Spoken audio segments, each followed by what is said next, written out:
Oke, ini selanjutnya Pak Zaini, saya pengen mengetahui apakah Pak Zaini juga tahu bahwa sejauh mana sih Yusuf Mansur terlibat dalam kasus ini? Karena berdasarkan video-video yang beredar, di situ ada video Yusuf Mansur bersama Arab atau bapak yang kita kenal sebagai Amanah. Terus belum lagi satu kejanggalan di mana Yusuf Mansur menyatakan ingin men-take over, di mana itu sebuah hal yang menurut saya aneh. Karena Yusuf Mansur punya beberapa masalah dengan kasus yang sama ya. Iya. Kayak misalkan batu bara, Hotel City, Paytren. Kok ujuk-ujuk mau men-take over masalah orang lain? Iya. Secara logika kan ini tidak masuk akal, Pak Zaini.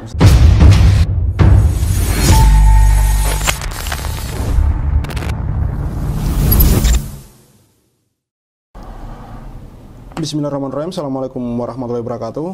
Saudaraku, sahabatku, subscriber Cahaya Islam, ini adalah sisi ketiga wawancara kami dengan Pak Zaini Mustafa di channel YouTube Cahaya Islam. Dan dalam sesi ketiga ini kami akan mencoba mencari atau menarik beberapa informasi mengenai perumahan Kaisal Mansur, karena untuk beberapa saya tidak menyebut investor di sini ya Pak, karena kalau saya Bukan investor. Iya, karena kalau saya di sini melihatnya bahwa mereka Pembeli. Iya, Ya, pembeli. pembeli, bukan investor. Iya, mereka Karena bukan kerjasama dia. Iya. Ya. Mereka ingin memiliki sebuah rumah yang pada kenyataannya berakhir dengan pahit, karena sampai hari ini mereka belum mendapatkan satu unit rumah yang mereka inginkan. Mungkin kami ingin mendengar sedikit cerita singkat dari Pak Zaini Mustafa sampai kemudian hari ini menjadi kuasa hukum dari beberapa pembeli atau calon pembeli rumah dari perumahan Kaisal Mansur ini, Pak Zaini. Iya. Jadi sebenarnya yang menghadap kepada saya itu hampir sekitar kurang lebih 45-an lah, hampir 50-an, Mas. Iya. Hampir 50-an. Kemudian setelah mereka ketemu sama saya, kemudian saya suruh buat kronologis, kemudian juga saya wawancarai gitu ya, atau interview. Yang resmi memberikan kuasa kepada saya itu sudah 22 orang, Mas. Ya, 22 orang itu terkait dengan dokumennya sudah ada, alat buktinya sudah ada, itu sudah saya buat laporan di kepolisian. Kalau yang 22 orang itu sudah diperiksa 2 orang, sudah diambil keterangannya 2 orang. Nanti tanggal 5 ini ada 3 orang yang dipanggil lagi. Awal kejadiannya sesuai dengan kronologi, sesuai dengan hasil wawancara saya adalah bukan investor, Mas, kalau ini. Iya. Jadi klien saya ini adalah murni orang yang ingin membeli rumah sebenarnya. Iya. Karena keterbatasan keuangan dan lain sebagainya, tentu mereka ingin beli rumah itu ibaratnya mencicil lah, nanti ada uang mukanya DP-nya, lalu selebihnya mungkin bisa KPR lah bahasa ininya kan. Cuman ini kan di perumahan, namanya perumahan Kaisal Mansur itu mereka tidak mempergunakan KPR katanya sebenarnya. Iya. Karena ini iming-imingnya adalah perumahan syariah.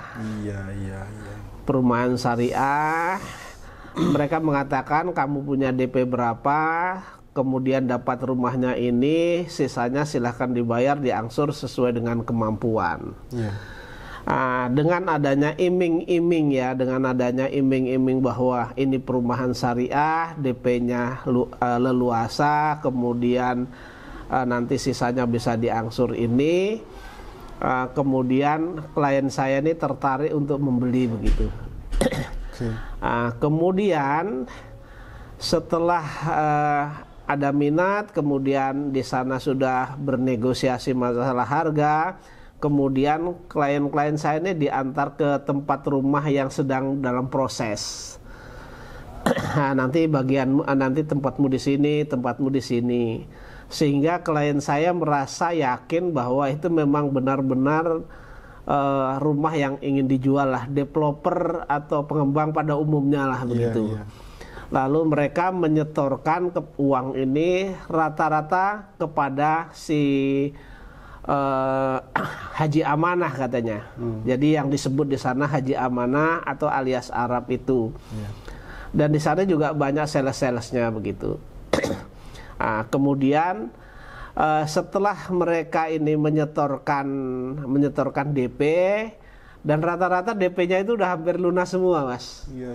Jadi macam-macam, ada yang 185, ada yang 150, ada yang 300, ada yang 200, macam-macam lah ini Melebihi DP-nya. 50% malahan ya. Melebihi 50%, karena kan harapan mereka ketika DP-nya besar kan nanti mereka ngangsur tidak terlalu lama lagi, kecil gitu ya. lah. Kecil gitu ya asurannya ya.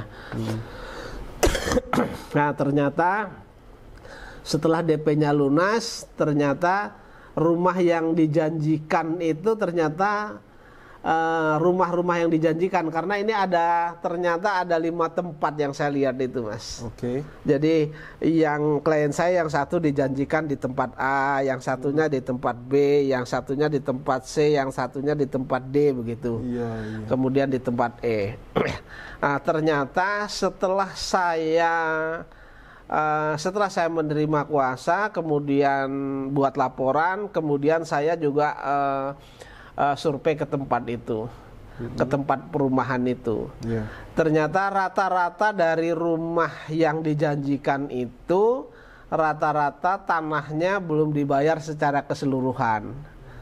Hanya dibayar DP-nya saja 10% atau 5% begitu. Nah, jadi ketika ini dibayar DP-nya dulu, nanti mau dibuat rumah contoh, ya kan? Begitu rumah contoh itu udah mulai dijual. Dan satu rumah bisa dijual kepada beberapa orang begitu. Setelah klien saya DP-nya lunas, ternyata mereka datang ke sana, itu ternyata rumahnya katanya sudah tumpang tindih lah. Diaku si A, si B, si C begitu. Dan karena itu tanahnya tidak dibayar oleh orang-orang yang punya tanah itu, lalu diambil kembali kan.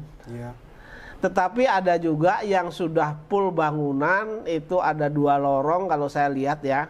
Sebenarnya jalannya kecil-kecil karena mobil hanya bisa 1, dan itu harus berhati-hati kalau mobil-mobil besar itu nggak bisa.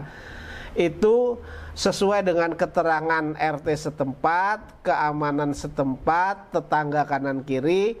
Salah satu rumah yang 2 lorong itu dikuasai oleh Yusuf Mansur begitu.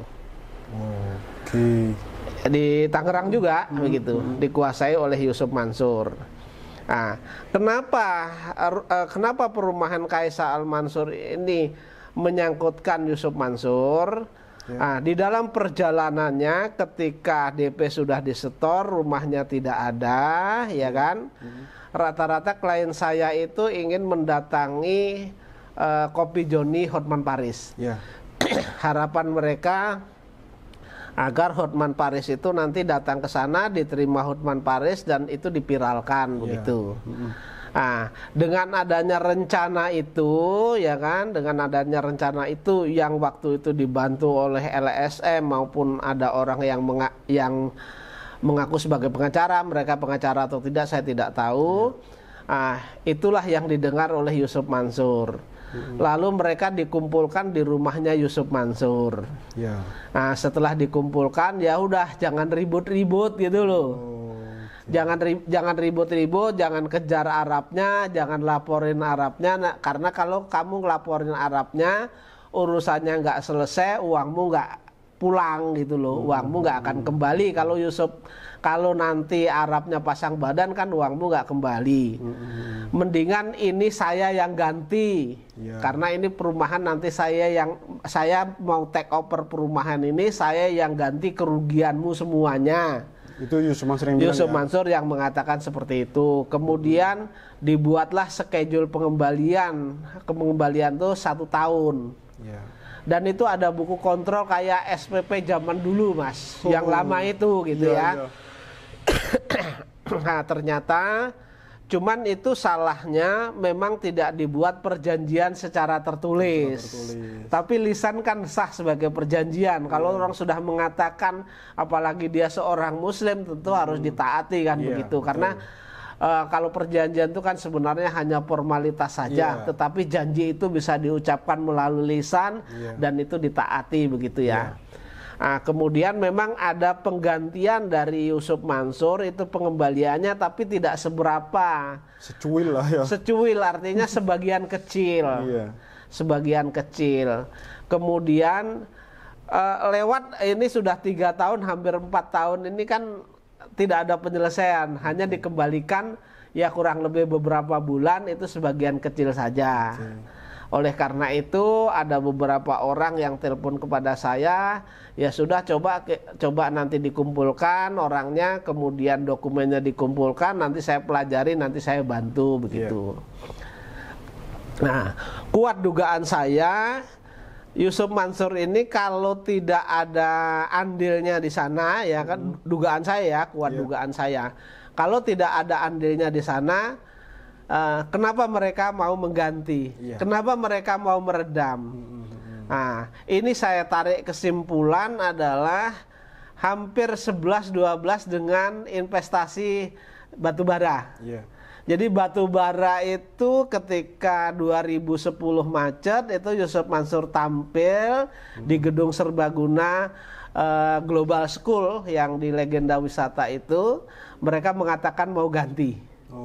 Tapi dengan cara, karena ini kekuatannya sebagai seorang ustadz, tapi punya potensi untuk mengganti itu, tenang saja Bapak Ibu, nggak usah ngejar Adiansa, karena Adiansa sudah tidak ada, maka nanti saya yang ganti dengan cara mencicil. Memang ada cicilan, itu memang ada. Tapi ya lagi-lagi cuma sedikit. Tapi lagi-lagi cuma sedikit gitu ya. Kadang-kadang itu kan dibagi secara proporsional. Jadi kalau saya misalnya hanya berinvestasi 80 juta, ya kadang-kadang hanya menerima 200.000 atau berapa ya, Pak gitu. Zaini, ya? Ada 100 sekian gitu. Dan bahkan saya nggak pernah saya ambil gitu loh, Mas. Karena nggak ini ya. Ya, kalau saya ngambil itu kan juga percuma juga, Mas. Uangnya 80 terus diambil segitu. Saya nggak tahu itu, yang ngatur itu BMT waktu itu. Dan itu pun pernah saya tahu, lillahi ta'ala saya tahu Yusuf Mansur itu membayar mobilnya kayak mobil Alphard tapi Hyundai. Ah, itu ternyata mobilnya itu nunggak di leasing. Jadi ini saya bayarkan, tapi ada tunggakan di leasing, silahkan dibayar, nanti dijual kelebihannya untuk dibagikan ya sebagai pembayaran dari JBN itu. Bisa gitu ya. Oke Pak, baik, mungkin saya balik lagi ke perumahan Kiai Salam Mansur tadi. Mungkin ini nanti kita bahas di sesi berikutnya kalau Pak Zain masih bersedia ya, masalah mobil tadi kayaknya itu menarik. Tapi ini masih karena Kiai Salam Mansur, saya agak mundur sedikit. Tadi Pak Zaini mengatakan bahwa ada beberapa unit rumah yang dijual ke beberapa nama. Itu Pak Zaini bisa menjelaskan agak lebih detail bagaimana itu ceritanya? Jadi begini, kemarin itu masuk sesi yang kedua, jadi yang 22 orang itu sudah jelas, terus kemudian dari 22 orang itu tambah ada yang 8 orang lagi ngadep saya. Belum lama dan belum memberikan kuasa. Mereka mengatakan bahwa awalnya itu ditunjukkan ketika mereka mau DP, ini rumahmu, misalnya katakanlah contohnya di tempat A begitu ya. Rumahnya sedang dalam proses, kemudian mereka DP. Kebetulan nih korbannya kakak adik. Kakak adik, satu rumah itu mereka DP, adik dan kakak itu, adiknya DP 185 juta, terus kemudian kakaknya juga DP 185 juta. Pak, saya ini jelas. Yang rumah di DP satu rumah ini memang mereka sepakat untuk 2 orang memiliki 1 unit rumah, atau mereka tidak tahu kalau mereka mendp rumah yang sama? Mereka mendp rumahnya yang kakak adik ini 2 rumah. 2 rumah. Jadi yang kakaknya beli 1 unit, adiknya beli 1 unit, tapi mintanya berdekatan gitu. Nah, kemudian ditunjuk nih sedang on proses ini. Nah, silahkan di DP. Kemudian uangnya ada yang pemindah bukuan, ada yang transfer kemarin saya lihat. Ya. Kemudian setelah DP itu lunas, ya kan? Kalau nggak salah seminggu kemudian dia ke sana nih, rumah itu. Ternyata rumah itu sudah jadi dan itu ditempatin orang. Pak, ini kan rumah saya, ini juga rumah saya gitu loh.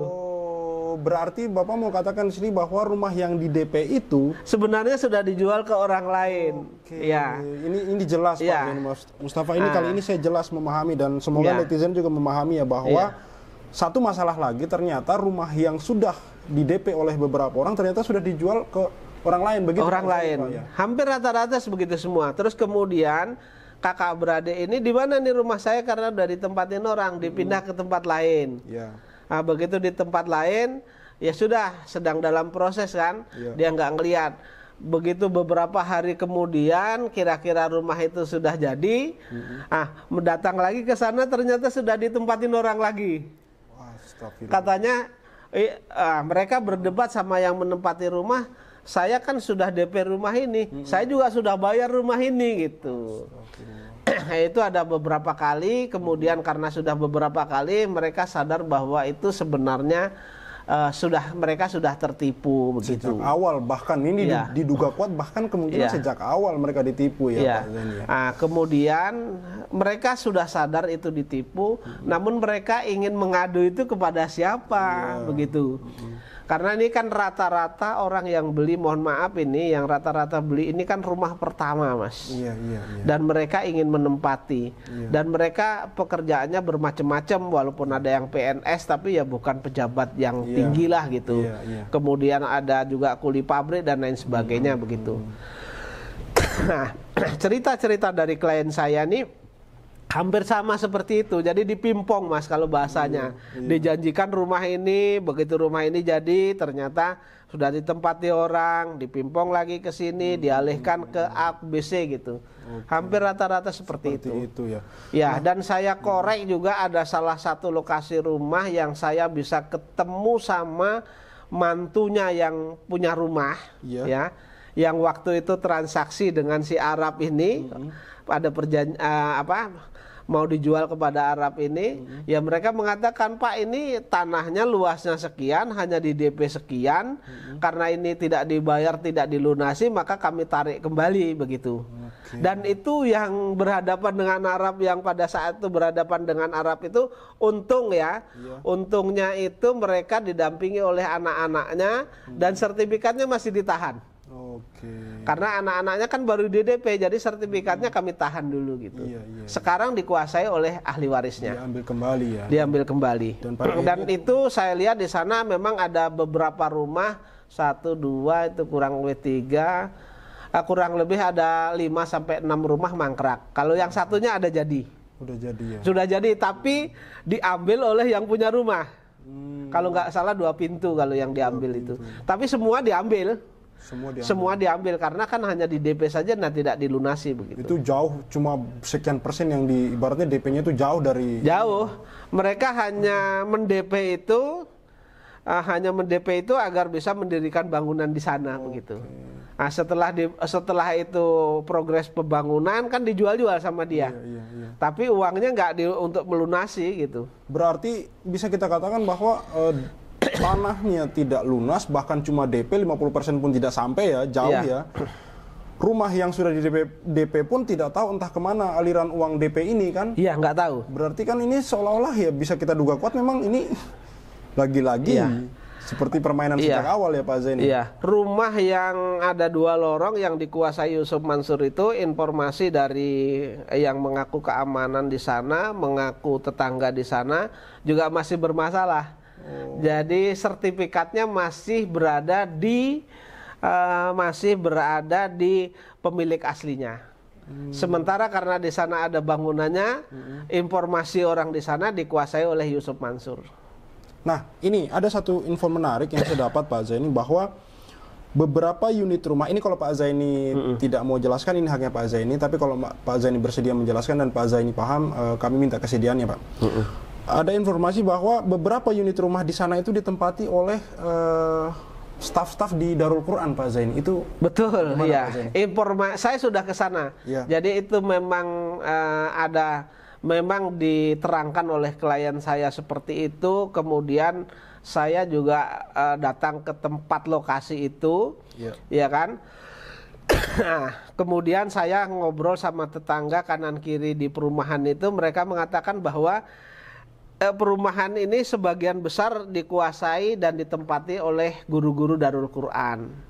Dan di sana itu ada Pak, di rumah yang ujung sana itu kepercayaannya Yusuf Mansur itu Pak, gitu. Nah, saya juga sebenarnya ketuk-ketuk rumah itu, Mas. Saya ketuk-ketuk rumah itu dan beberapa klien saya ketuk-ketuk rumah itu, cuman tidak dibuka. Dan salam kami juga tidak dijawab. Ya, padahal kelihatan di sana masih ada kendaraan.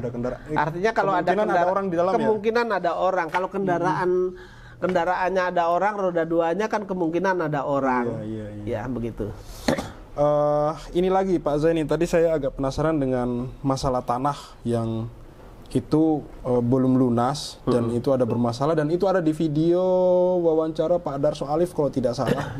Itu ada beberapa orang yang mungkin tadi Pak Zaini sudah menjelaskan, tapi saya masih kurang detail ya mendengar masalah tanah yang sudah di DP tapi sudah dibangun rumah, tapi ternyata unit rumahnya dijual, tanahnya ternyata belum laku. Apakah ini hampir semua perumahan Kaisal Mansur atau cuma beberapa Pak Zaini? Dari yang saya tinjau atau yang saya survei hampir semuanya seperti itu. Bahkan ada yang dijanjikan di salah satu perumahan itu nanti di sana ya, begitu tanahnya. Nah, ternyata kan orang-orang ini sudah DP, ya kan? Ternyata kan sampai dengan saat ini tidak ada bangunan. Tidak ada bangunan. Menurut keterangan tetangga kiri kanan sana, kenapa ini tidak ada bangunan? Sudah diambil oleh yang punya tanah lagi, dan itu dikasih pagar pembatas sekarang. Ya, dikasih pagar pembatas agar dari perumahan itu tidak bisa masuk ke tanah mereka, ke tanah orang yang akan dijual, dan itu tidak jadi dibeli itu. Cuma DP saja, dan itu kecil sekali ya Pak Zaini. Padahal itu kan sudah dipasarkan dan dibeli oleh beberapa orang klien saya begitu. Dan ternyata tanahnya pun belum lunas Pak. Belum lunas tanahnya. Ini selanjutnya Pak Zaini, saya pengen mengetahui apakah Pak Zaini juga tahu bahwa sejauh mana sih Yusuf Mansur terlibat dalam kasus ini, karena berdasarkan video-video yang beredar di situ ada video Yusuf Mansur bersama Arab atau bapak yang kita kenal sebagai Amanah. Terus belum lagi satu kejanggalan di mana Yusuf Mansur menyatakan ingin men-take over, di mana itu sebuah hal yang menurut saya aneh, karena Yusuf Mansur punya beberapa masalah dengan kasus yang sama ya. Kayak misalkan batu bara, Hotel City, Paetren. Kok ujuk-ujuk mau men-take over masalah orang lain? Secara logika kan ini tidak masuk akal Pak Zaini Mustafa. Jadi gini, menurut keterangan klien saya juga, katanya di rumah tinggal Arab itu kan sekaligus kantor. Jadi rumah Amanah itu sekaligus kantor. Di sana itu memang dipasang fotonya Yusuf Mansur satu. Terus kemudian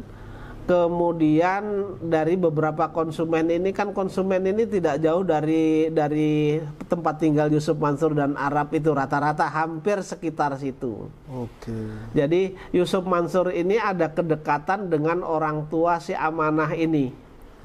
Nah, kebetulan orang tua si Amanah ini katanya itu punya toko bahan bangunan. Nah, itu orang tuanya si Amanah ini sering mengerjakan bangunan-bangunan Darul Quran begitu. Ada kedekatan. Ada terlihat kedekatan. Cuman secara formilnya memang sampai dengan saat ini saya belum dapat formilnya berkaitan dengan keterlibatan Yusuf Mansur. Hanya Yusuf Mansur menurut saya menghalang-halangi para pembeli ini untuk memproses hukum. Karena awalnya mau dipiralkan, jangan. Jadi artinya ada upaya Yusuf Mansur menghalang-halangi bahwa calon pembeli ini untuk melakukan upaya hukum atau upaya mengejar kerugian mereka begitu. Tentu ada sesuatu ya. Kenapa kalau misalkan tidak ada keterkaitan dengan dia, kenapa dia begitu sibuk mau mengurusi ini ya? Kalau saya pribadi, logika saya, kalau misalkan dia nggak ada urusan dengan perumahan Kaisal Mansur, mau diviralkan sebagaimanapun, harusnya kan dia tidak perlu peduli ya Pak Zaini ya? Iya, karena kan efeknya sebenarnya nggak ada. Itu yang menjadi tanda tanya kita semua. Ya, bukan hanya pembeli saja, tanda tanya semua orang yang waras begitu. permasalahan sendiri saja banyak, mengapa harus ngurusi permasalahan orang lain kalau tidak ada kaitannya, kan begitu. Iya, dan saya paling curiga juga Pak Zaini itu nama perumahannya gitu loh. Nama perumahannya itu kok Kaisa Al Mansur gitu. Ini kecurigaan ya, dan ini dugaan ya bahwa kok bisa seperti bisa sekebetulan itu gitu loh Pak Zaini. Iya. Jadi Kaisa itu menurut keterangan tetangga kanan kiri, Kaisa itu nama anaknya Amanah, namanya Kaisa, terus kemudian Al Mansur itu ya Yusuf Mansur. Ini keterangan tetangga ya. Keterangan tetangga. Cuman bentuk CP-nya itu Kaisa Al Mansur. Iya. Cuman dari akte-akte yang ada kita belum pernah lihat aktenya. Iya. Apakah itu CP benar atau enggak kan kita belum tahu nih. Iya. Terakhir Pak Zaini, mungkin saya ingin meminta pesan-pesan Pak Zaini Mustafa terkait dengan pesan dan kesan Pak Zaini Mustafa, termasuk himbauan dan juga selama menangani kasus perumahan Kaisa Al Mansur ini, progresnya sudah sampai di mana dan seberapa optimis Pak Zaini Mustafa bahwa kasus ini akan kemudian mendapat hasil yang positif Pak Zaini. Jadi begini, sesuai dengan dokumen yang ada, dokumen itu kalau berkaitan dengan dokumen pembelian rumah Kaisa Al Mansur yang dilakukan oleh klien saya itu kan hampir rata-rata itu dokumennya adalah kwitansi atau tanda terima, terus kemudian bukti pemindah bukuan, transfer begitu ya. Kalau saya melihat dengan bujuk rayu ya, sehingga orang yang dilakukan bujuk rayu itu keluar uangnya begitu. Itu telah memenuhi unsur 378, penipuan penggelapan itu masuk.